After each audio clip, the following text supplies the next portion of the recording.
Hi, I'm Kent German, Senior Editor at CNET.com. Here today to take a first look at the iPhone 3GS. This is the third generation of Apple's iPhone, so S stands for speed, and that's supposed to come in a couple ways. In terms of the processor, I did notice a little bit quicker, opening certain things, scrolling between the menu pages. On this 3G speed, however, that is going to be dependent on AT&T's network. What AT&T is doing is moving to an HSDPA network, which is supposed to provide 7.2 megabytes per second. However, AT&T really isn't going to get there until later this year. So while the phone may be able to support faster network speeds, AT&T is really the one driving that. So just an important point.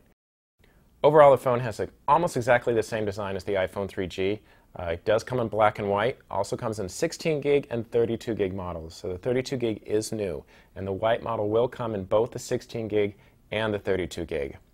Now, the iPhone 3GS will offer the iPhone OS 3.0. So what that is, of course, is the new iPhone operating system that you're going to get on the iPhone 3G, and you will get partial in the iPhone Classic. That brings things like multimedia messaging, of course, when AT&T is ready, brings the cut, copy, paste, brings the landscape keyboard. So iPhone 3GS will offer all of that. However, this phone does offer some new features that won't be available on the previous models. Three of them, really. The improved camera, it moves to 3 megapixel, and it offers video recording, also offers voice dialing, and a compass feature. Talk about the camera first. It is a 3 megapixel camera, so it does have a little improved quality in the photos I took compared with the iPhone 3G. Did notice a little better outside. Indoor shots under fluorescent lights, didn't see that much of a difference, but marginal difference in photo quality overall. Also, the iPhone 3GS has a tap-to-focus feature in its camera. So what that is, you'll see a little square appears in the center of the viewfinder. If you tap that, it will focus on whatever area you're tapping. So you don't have to do it in the center. You can move it around. You can press the side. You can focus on that area. Did notice a little bit of improvement there. For instance, when I had a piece of paper on the desk, was taking a photo of the writing on that paper, was able to focus in on that if I use a tap-to-focus. If I focused on something else other than that piece of paper, the writing did appear a little blurry, so definitely changed there.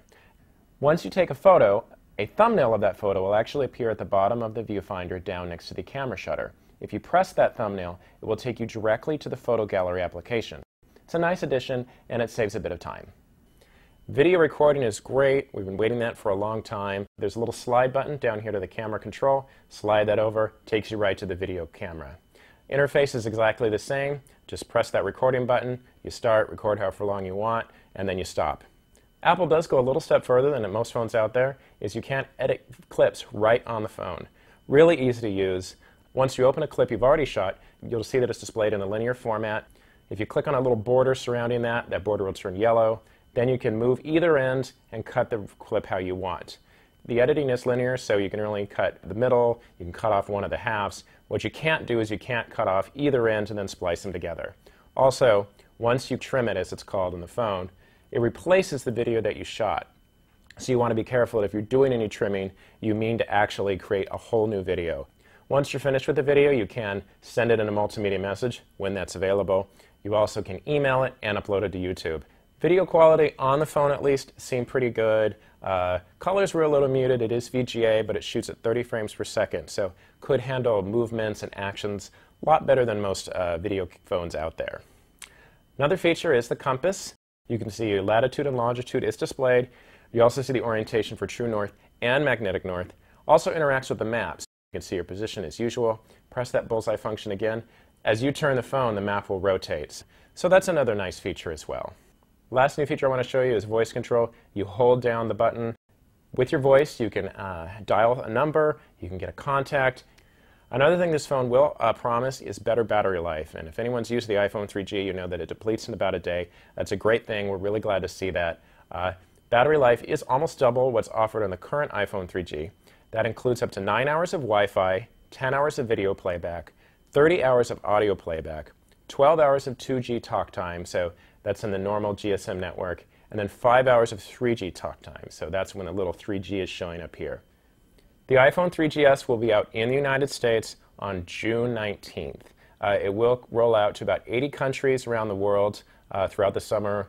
Comes out again, a few more countries on June 26th, and then a huge batch in June, and then another big batch in August.